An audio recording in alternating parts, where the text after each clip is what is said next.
Hey guys, welcome back to how to fix a PS2. So, if your problem is that your hard drive isn't working, you need to go back here and open the hard drive.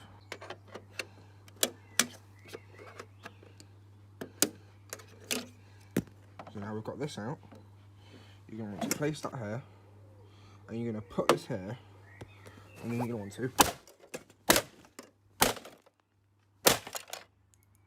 Okay, so now as you can see, we have this exposed.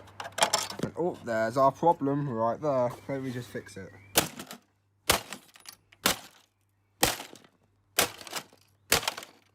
Oh, we found another problem. This isn't working right here. There we go. Now as you can see, this little bobbly thing's not working. So let's just get it out.